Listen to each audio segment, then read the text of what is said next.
चलो पहला क्वेश्चन, रासायनिक समीकरण किसे कहते हैं। ठीक है, दो या दो से अधिक पदार्थ मिलकर एक से अधिक नए गुणधर्म वाले पदार्थ का निर्माण करता है, उसे रासायनिक अभिक्रिया कहते हैं। ठीक है, यानी रासायनिक समीकरण के द्वारा जो अभिक्रिया की जाती है, ठीक है, जब दो या दो से अधिक पदार्थ मिलकर एक या एक से अधिक नए पदार्थ का निर्माण करते हैं, उसे निर्माण करने जो प्रक्रिया होती है उसे रासायनिक अभिक्रिया कहते हैं। यानी दो या दो से अधिक पदार्थ मिलकर एक या एक से अधिक नए गुण धर्म वाले पदार्थों का निर्माण, यानी पदार्थ जो बनाते हैं नए पदार्थ, उसे ही रासायनिक अभिक्रिया कहते हैं। उदाहरण के तौर पर देख लो, उदाहरण हाइड्रोजन ऑक्सीजन से संयोग करके, जब हाइड्रोजन ऑक्सीजन से मिल करके जल यानी पानी का निर्माण करता है। जब हाइड्रोजन, कहने का मतलब जब हाइड्रोजन जो है तुम्हारा, यह हाइड्रोजन दिया हुआ है और प्लस ऑक्सीजन मिल करके 2H2O अर्थात जल का निर्माण करता है, वही तुम्हारा हो जाएगा नए पदार्थ। कहने का मतलब दो या दो से अधिक पदार्थ मिलकर एक नए गुण धर्म वाले पदार्थों का निर्माण करता है, यही तुम्हारा रासायनिक अभिक्रिया होता है। जिस प्रकार का हाइड्रोजन, उदाहरण के तौर पर हाइड्रोजन ऑक्सीजन को मिलाने पर जल का निर्माण हुआ। ठीक है, ऑब्जेक्टिव में भी आ सकता है कि हाइड्रोजन ऑक्सीजन को मिलाने से किसका निर्माण होता है, जल अर्थात पानी का निर्माण होता है। सही रासायनिक अभिक्रिया। अब आता है कि रासायनिक समीकरण। रासायनिक समीकरण किसे कहते हैं। रासायनिक अभिक्रिया यानी कि दो या दो से अधिक पदार्थ मिलकर एक नए गुण धर्म वाले पदार्थों का जो निर्माण करने में जो प्रक्रिया की जाती है, वही रासायनिक अभिक्रिया कहलाती है। उदाहरण हाइड्रोजन और ऑक्सीजन के मिल करके नया पदार्थ पानी का निर्माण हुआ। रासायनिक समीकरण किसे कहते हैं। रासायनिक अभिक्रिया में भाग लेने वाले अभिकारक एवं उत्पादों के सूत्रों या संकेतों के द्वारा एक समीकरण के रूप में व्यक्त किया जाना रासायनिक समीकरण कहते हैं। यानी जब रासायनिक अभिक्रिया में भाग लेने वाले जितने अभिकारक होते हैं, उत्पादक होते हैं, उनको विभिन्न चिन्हों के द्वारा, विभिन्न सूत्रों के द्वारा, संकेतों के द्वारा जो व्याप्त करते हैं, व्याप्त करके जो समीकरण बनता है, उसे ही रासायनिक समीकरण कहते हैं। जैसे अभी ऊपर में अभी देखे कि हाइड्रोजन और ऑक्सीजन मिल करके इसमें संकेत दिया कि हाइड्रोजन को H से कह दिए, हाइड्रोजन को H कर दिए, ऑक्सीजन को O कर दिए, ये संकेत हुआ। और इसमें जो है 2H2 जो सूत्र लगा और जिससे नया पदार्थ का निर्माण हुआ, यानी 2H2O, यही तुम्हारा हो जाएगा समीकरण बन गया, एक प्रकार का समीकरण। जब रासायनिक अभिक्रिया में भाग लेने वाले अभिकारक और उत्पाद, ठीक है, के सूत्रों या सूत्र के द्वारा या संकेतों के द्वारा समीकरण के रूप में, यानी समीकरण के रूप में लिखते हैं, जो व्यक्त किया जाता है, वही रासायनिक समीकरण कहलाता है। अब आता है कि संयोजन अभिक्रिया। संयोजन अभिक्रिया किसे कहते हैं। संयोजन अभिक्रिया वैसी रासायनिक अभिक्रिया जिसमें दो या दो से अधिक अभिकारक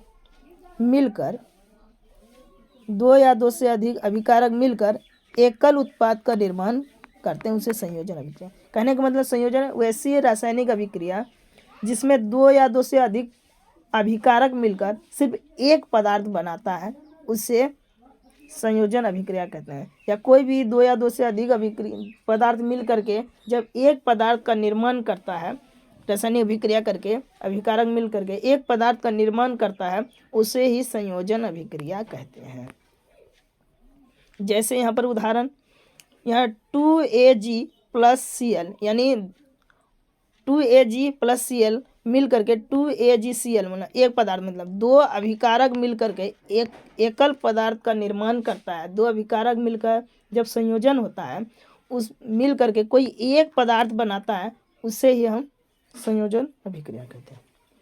अब वियोजन में क्या हुआ, जब एक पदार्थ मिल करके दो या दो से अधिक पदार्थ में विभाजित होता है, उसे वियोजन कहते हैं। देख लो, वियोजन अभिक्रिया वैसी अभिक्रिया जिसमें एक अभिकारक, कोई एक पदार्थ टूटकर दो या दो से अधिक उत्पाद में बदल जाता है उसे वियोजन अभिक्रिया। संयोजन में क्या किए कहे कि जब दो या दो से अधिक पदार्थ मिलकर रासायनिक अभिक्रिया करने पर किसी एक पदार्थ का निर्माण किसी एक नए पदार्थ का निर्माण करता है, एकल पदार्थ का निर्माण करता है, उसे संयोजन अभिक्रिया कहते हैं। वियोजन अभिक्रिया जब एक पदार्थ पर रासायनिक अभिक्रिया होने पर टूटकर दो या दो से अनेक पदार्थों का निर्माण करता है, वो हो जाएगा वियोजन अभिक्रिया। यहाँ पर देख लो, जैसे कोई एक पदार्थ है, हाइड्रोजन है, ये क्या जल है, क्या है 2H2O, 2H2 को तोड़ करके क्या हुआ, टूटा तो हाइड्रोजन अलग हो गया, ऑक्सीजन अलग हो गया, दो पदार्थ का निर्माण हुआ, ऑक्सीजन पदार्थ का निर्माण हुआ और हाइड्रोजन पदार्थ। जब जल को रासायनिक अभिक्रिया किया गया तो हमको जो क्या मिला, हाइड्रोजन मिला और ऑक्सीजन मिला, यही तुम्हारा हो गया वियोजन अभिक्रिया। वियोजन से मतलब रखना कि एक पदार्थ टूटकर अनेक पदार्थ बनाएगा, वो वियोजन हो जाएगा। संयोजन रखना कि दो या दो से अधिक पदार्थ मिलकर एकल पदार्थ का निर्माण करे, वो हो जाएगा संयोजन अभिक्रिया। अब आता है कि प्रतिस्थापन। स्थापन का मतलब क्या हो, प्रति एक दूसरे पर स्थापित होना, वही अभिक्रिया होगा। प्रतिस्थापन अभिक्रिया वह रासायनिक अभिक्रिया जिसमें अधिक अभिक्रियाशील पदार्थ अपने कम अभिक्रियाशील पदार्थ को विस्थापित कर देता है। यानी कम पावर, जिसमें ज़्यादा पावर वाला पदार्थ और कम पावर वाला पदार्थ को आपस में मिलकर एक दूसरे को विस्थापित कर देता है, बदल देता है, वही तुम्हारा हो जाएगा प्रतिस्थापन अभिक्रिया। यानी वह रासायनिक अभिक्रिया जिसमें अधिक अभिक्रियाशील पदार्थ अपने से कम अभिक्रियाशील पदार्थ को विस्थापित कर देता है, उसे ही प्रतिस्थापन अभिक्रिया कहते हैं। जैसे यहाँ पर देखो Fe फेरस और यहाँ कॉपर सल्फेट को तोड़ करके कम अभिक्रियाशील वाला ये पदार्थ जो था इसमें जगह जुड़ गया और ये कॉपर सल्फेट अलग हो गया, यानी सल्फर डाइऑक्साइड जो है कम, ये अधिक वाला में कम में मिल गया और ये कम वाला एक जगह हो गया, तो यही हो जाएगा तुम्हारा, यानी अधिक वाला कोई पदार्थ कम वाले रासायनिक पदार्थ को विस्थापित यानी अलग कर देता है। देख ये कॉपर सल्फेट और क्या कहते, कॉपर अलग हो गया, सल्फेट और फेरस जो है एक जगह हो गया और कॉपर अलग हो गया, क्योंकि कॉपर जो है कम पावर वाला चीज़ है, ठीक है, इसलिए इसको अलग कर दिया। यानी अधिक पावर वाला पदार्थ कम वाले पदार्थ को विस्थापित कर देना ही प्रतिस्थापन अभिक्रिया कहता है। अब आता है कि उदासीनी अभिक्रिया।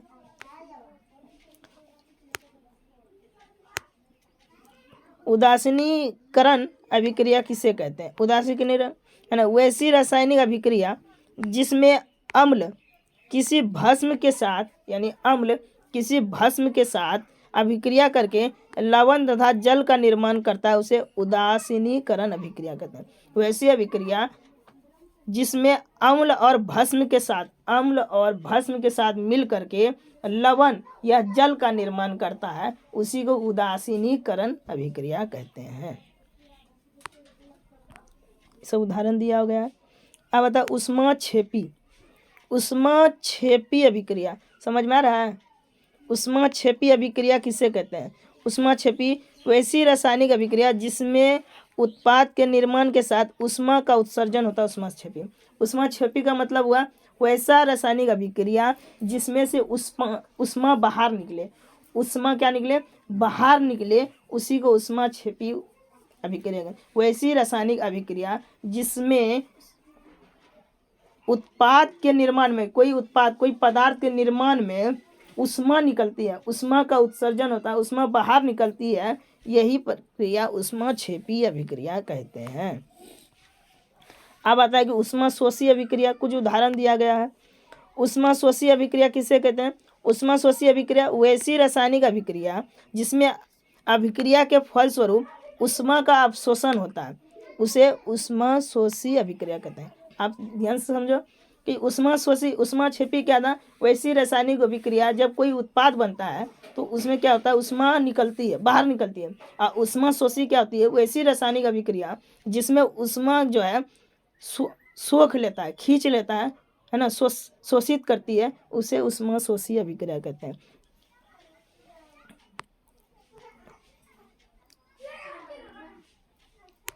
अब आता है कि संतुलित रासायनिक समीकरण किसे कहते हैं। संतुलित रासायनिक समीकरण सीधा जानेंगे कि जब वैसी रासायनिक समीकरण जिसमें अभिकारकों की परमाणु संख्या तथा प्रतिफलों की परमाणु संख्या बराबर हो तो उसे संतुलित समीकरण, यानी अभिकारक और फलस्वरूप जो समीकरण बनते हैं इन दोनों का समीकरण जब आपस में समान होगा उसे संतुलित समीकरण कहेंगे।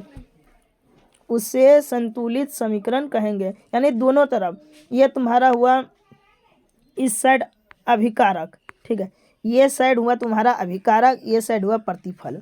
अभिकारक देखो यहाँ पर हाइड्रोजन कट हुआ है 2 ठो, क्लोरीन कट हुआ 2 ठो, ठीक है।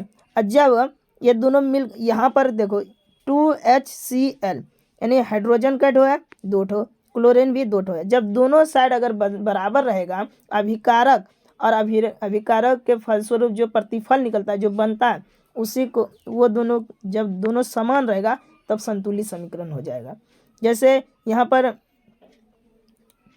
यहाँ ऑक्सीजन के 2 परमाणु, यहाँ हाइड्रोजन का कितना 4 परमाणु, 2 दूना 4। यहाँ भी देखो हाइड्रोजन का कितना है, हाइड्रोजन का 4 है, ऑक्सीजन का यहाँ से इससे लो यहाँ 2 है। तो ये क्या हुआ तुम्हारा संतुलित समीकरण। जब अभिकारक और प्रतिफल के परमाणुओं की संख्या है ना आपस में दोनों तरफ से बराबर हो तो वो तब हो जाएगा संतुलित समीकरण।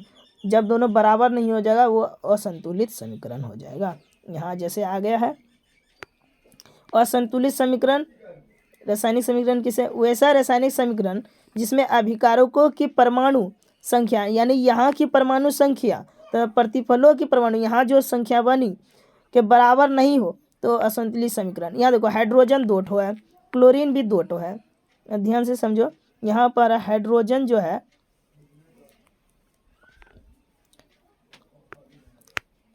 हाइड्रोजन यहाँ पर 2 ठो है, यहाँ क्लोरीन भी 2 ठो है, परमाणु संख्या हाइड्रोजन की 2 क्लोरीन की 2। और यहाँ पर क्या है हाइड्रोजन 1 है क्लोरीन भी 1 है। ये जब दोनों आपस में बराबर नहीं होता है, जब आपस में बराबर नहीं होगा अभिकारक और प्रतिफल जब आपस में बराबर नहीं होगा ये हो जाएगा असंतुलित समीकरण। असंतुलित समीकरण, ठीक है, ये हो जाएगा असंतुलित समीकरण। यानी जब अभिकारक इधर की परमाणु संख्या और इधर की परमाणु संख्या दोनों अगर बराबर नहीं होगी ये हो जाएगा तुम्हारा कि क्या असंतुलित समीकरण। संतुलित समीकरण में अभिकारक और प्रतिफल दोनों बराबर होते हैं तो संतुलित हो जाएगा। असंतुलित जब दोनों साइड अगर बराबर नहीं होगा अभिकारक और प्रतिफल दोनों बराबर नहीं होगा उसे असंतुलित समीकरण कहेंगे। अब बताए संक्षारण। संक्षारण किसे कहते हैं, संक्षारण किसे कहते हैं, इसके 2 उदाहरण दीजिए। संक्षारण किसे कहते हैं, संक्षारण किसे कहते हैं इसके 2 उदाहरण दे। जब कोई धातु अपने आसपास है ना अम्ल नमी यानी अम्ल वाला खट्टा वाला पदार्थ नमी वाले पदार्थ से अभिक्रिया करता है तो करके संक्षारित हो जाता है तो उसे संक्षारण कहते हैं। जैसे अब बता देते हैं, यानी नमी वाला जगह पर जब नमी वाला कोई पदार्थ कोई भूरी परत चढ़ जाती है, ठीक है, जैसे चांदी के ऊपर भूरी परत का होना, तांबे के ऊपर हरी परत का होना। जब मान लो कि लोहा को अगर किसी अभी नमी में बाहर में छोड़ दोगे तो उसमें परत जम जाएगी। अगर कोई पदार्थ है चांदी को अगर चांदी के ऊपर जो परत भूरी परत जम जाती है उसी को संक्षारण कहते। तांबे के ऊपर हरी परत, तांबे के ऊपर जब हरा परत जो जम जाता है नमी के कारण, किसी नमी के कारण, यानी नमी मतलब तुम्हारा हो गया कि पल्ला जिसे कहते हैं, उसके कारण जम जाने से परत जो चढ़ जाती है वही संक्षारण होता है। कहने के बाद जब कोई धातु मतलब वैसी जिस धातु किसे कहते हैं जिसमें लोहा का अंश हो, जिस वैसा चीज अपने आसपास कोई भी धातु हो आसपास अम्ल यानी आसपास के अम्ल वाले पदार्थ या नमी वाला जगह पर छोड़ देने से जो अभिक्रिया करके संक्षारित हो जाते हैं तो उसे ही संक्षारण कहते हैं। चांदी के ऊपर भूरी परत का चढ़ जाना, तांबे के ऊपर हरी परत चढ़ जाना और लोहे के ऊपर जंग लग जाना, ये सब संक्षारण हो जाता है। जंग लगना किसे कहते हैं, जंग का रासायनिक सूत्र लिखिए, ये क्वेश्चन आता है, ठीक है, ध्यान से देखो। जंग लगना किसे कहते हैं, तो मोटा मोटी जानते हैं कि जंग लगना किसे कहते हैं, पर यहाँ पर तो बताना पड़ेगा जंग लगना किसे कहेंगे। ऐसे तो नहीं बता देंगे कि लोहा में भारी भारी मोटका मोटका परत चढ़ गया जंग लग गया उसी को जंग लगना, नहीं। तो लोहे की बनी नई वस्तुएं, यानी लोहे की क्या बात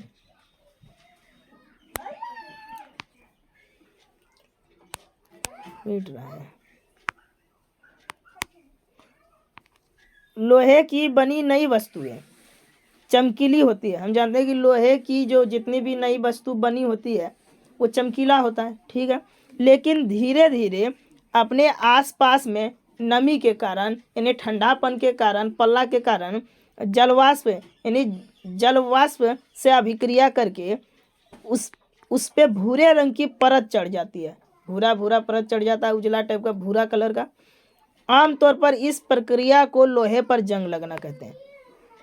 इसको लिखना पड़ेगा। हम तो जानते हैं कि जंग कैसे लगता है, जब लोहे की बनी नई वस्तु, कोई लोहे की नई वस्तुएं पर चमकीली पदार्थ होता है जानते हैं, लेकिन धीरे धीरे आसपास में रखने पर उस पर जो नमी पड़ने के कारण जो अभिक्रिया होती है उसमें भूरे रंग की जो परत चढ़ जाती है उसी अभिक्रिया को जंग लगना कहते हैं।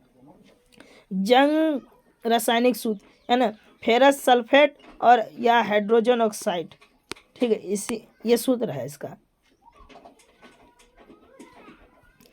अब आता है कि जब लोहे की कील को कॉपर सल्फेट के विलयन में डुबोया जाता है तो विलयन का रंग क्यों बदल जाता है। यानी जब लोहे की कील, कोई लोहे की वस्तु को कील को डुबोगे तो उसमें जंग लग जाता है, कहा है। तो कॉपर सल्फेट के जलीय विलयन, कॉपर सल्फेट के जलीय विलयन में लोहे की कील डालने पर लोहा कॉपर सल्फेट के जलीय विलयन से कॉपर को विस्थापित कर देता है, अतः कॉपर सल्फेट का रंग बदल जाता है। यानी जब कॉपर सल्फेट को किसी जलीय घोल में यानी किसी जल वाला घोल में डुबाएंगे, लोहे की कील डालने पर कॉपर सल्फेट क्या होता है, जलीय विलयन में जो कॉपर सल्फेट का जो विलयन बनाया होता है उसमें क्या होता है, कॉपर को विस्थापित, कॉपर को अलग कर देता है, जिसके कारण क्या होता है, कॉपर सल्फेट का रंग बदल जाता है। जैसे फेरस ऑक्साइड, कॉपर सल्फेट है ना, अभी नीला कलर का है, कुछ जब अभिक्रिया कर विलयन में डालते हैं तो कुछ हरा रंग का हो जाता है और लाल भूरा भी हो जाता है। यही कारण है कि कॉपर सल्फेट को जो है जलीय विलयन में डालने के बाद कॉपर को विस्थापित कर देता है, कॉपर को हटा देता है, इसी कारण उसका रंग जो है बदल जाता है। अब आता है कि अवक्षेपण अभिक्रिया, ठीक है, आता है अवक्षेपण अभिक्रिया। अवक्षेपण अभिक्रिया से आप क्या समझते हैं, उदाहरण देकर समझाएं। जब दो विलयन को मिलाया जाता है, ध्यान से समझना, जब दो विलयन को, यानी विलयन का मतलब जो कोई घोल होता है, दो घोल पानी का कोई, यानी उसमें कुछ मिला करके जब घोल मिलाया जाता है और उनकी अभिक्रिया से, यानी उनकी अभिक्रिया से सफेद रंग के एक पदार्थ का निर्माण होता है।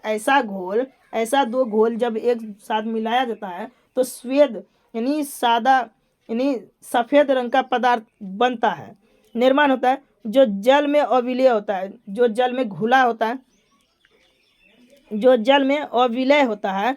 इस अविलय पदार्थ को अवक्षेप कहते हैं। जिस अभिक्रिया में अवक्षेप का निर्माण होता है उसे अवक्षेपण कहते हैं। कहने का मतलब जब दो विलयनों का मिलाया जाता है और उनकी अभिक्रिया से जब श्वेत रंग का पदार्थ का निर्माण होता है और जो जल में अविलय होता है, विलय का मतलब मिल जाना और जल में अविलय मतलब मिला नहीं, है ना, तो इसे अविलय पदार्थ अवक्षेप कहते हैं। जब यह प्रक्रिया अभिक्रिया होती है तो इसी को अवक्षेप का निर्माण होता है। अवक्षेप का निर्माण होने के बाद यही प्रक्रिया अवक्षेपण अभिक्रिया कहलाती है। जब कोई दो पदार्थ मिलकर, कोई विलयन यानी गाढ़ा पदार्थ मिलकर श्वेत वाला पदार्थ यानी सफ़ेद प्रकार का पदार्थ का निर्माण करती है, जिसके कारण क्या होता है, अवक्षेप होता है। अवक्षेप के साथ जो अभिक्रिया होती है उसे अवक्षेप अभिक्रिया कहते हैं। अवक्षेप अभिक्रिया से आपका ये हो गया ना, हो गया। और ये ठो क्वेश्चन ध्यान से याद रखना आता है। लोहे की वस्तुओं को हम क्यों पेंट करते हैं, यानी लोहे की वस्तुओं को पेंट क्यों करते हैं, ताकि उसमें जंग ना लगे, इसलिए पेंट करते हैं। पेंट करने से लोहे के पदार्थ का ऊपरी भाग छुप जाता है। जानते हैं कि पेंट जो करते हैं लोहे की वस्तुओं पर ऊपरी भाग छुप जाता है, ठीक है। वह वायु के साथ सीधे संपर्क में नहीं आता, वायु यानी हवा के साथ संपर्क में नहीं आता है, जिसके कारण उसमें जंग नहीं लगता है, जिसके कारण उसमें जंग नहीं लगता है। इसलिए पेंट करने से हम लोहे के उस पदार्थ को जंग लगने से बचा सकते हैं। इसलिए यानी कहने का मतलब लोहे पर पेंट इसलिए करते हैं कि ताकि जंग से बचाया जा सके। हम जानते हैं कि लोहे की जो ऊपरी भाग होती है ना, पेंट करने से निचली भाग छिपी रहती है तथा वायु और नमी के संपर्क में आने पर उसमें जंग नहीं लगता है। इसलिए हम लोहे के पदार्थ को बचाने के लिए उसमें जो है जस्तीकरण करते हैं या लेप करते हैं, पेंट कर देते हैं, यही सब। धोने का सोडा और बेकिंग सोडा के दो उपयोग बताएं। यानी धोने वाला सोडा यानी धोने वाला सोडा और बेकिंग यानी खाना बनाने या खाने वाला सोडा। बेकिंग का मतलब है खाना बनाने वाला। धोने वाला सोडा और खाना बनाने वाला सोडा का दो उपयोग, ठीक है। ये एग्जाम में आना ही आना, इठो क्वेश्चन बढ़िया से ख्याल रखना।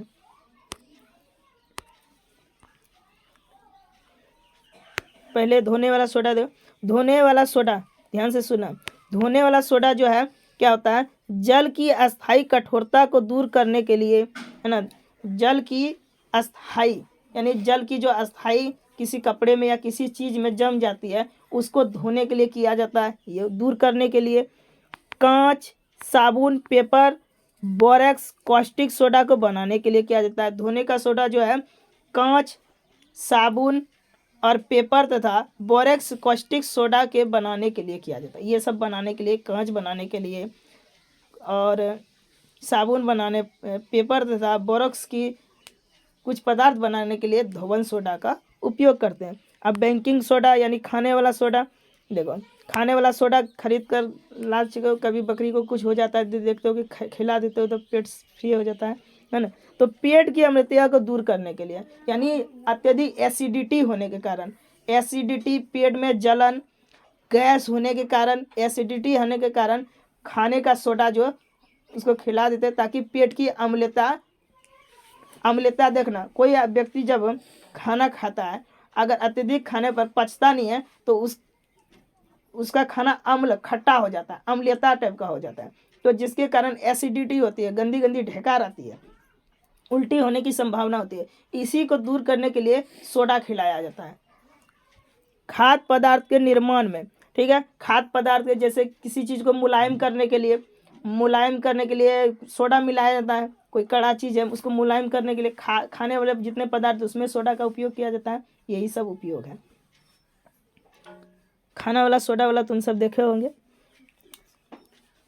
अब आता है कि ठीक है 20 तक ले लेते हैं, ज़्यादा नहीं।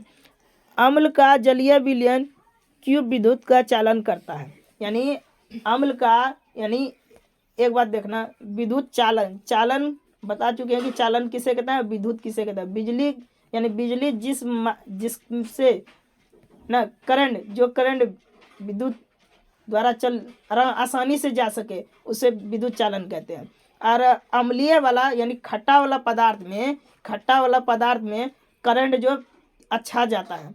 कभी कभी देखना, या कोई खट्टा पदार्थ या जब भी क्या करते हैं, अगर किसी विद्युत को पहले के ज़माने में वोल्टेज नहीं होता था तो वहाँ पर छड़ को गाड़ करके उसमें नमक डाल देता था और खट्टा पदार्थ और पानी ज़्यादा मिला दे ताकि वोल्टेज बढ़ने के कारण उसमें करंट ज़्यादा जाता है। साफ जल में करंट कभी अच्छा से नहीं जाएगा, ठीक है, गंदा जल में करंट ज़्यादा होता है, ये बात याद रखना।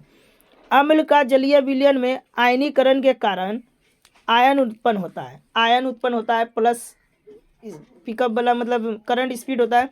इसी कारण से विद्युत धारा प्रवाहित करने पर विद्युत का चालन होने लगता है, ठीक है। अगर करंट देखना, करंट साफ जगह पर जो है करंट ज़्यादा नहीं फैलता, और जहाँ ज़्यादा गंदगी रहेगी, ज़्यादा ये रहेगा, वहाँ का करंट जो है तेज़ी से फैलता है।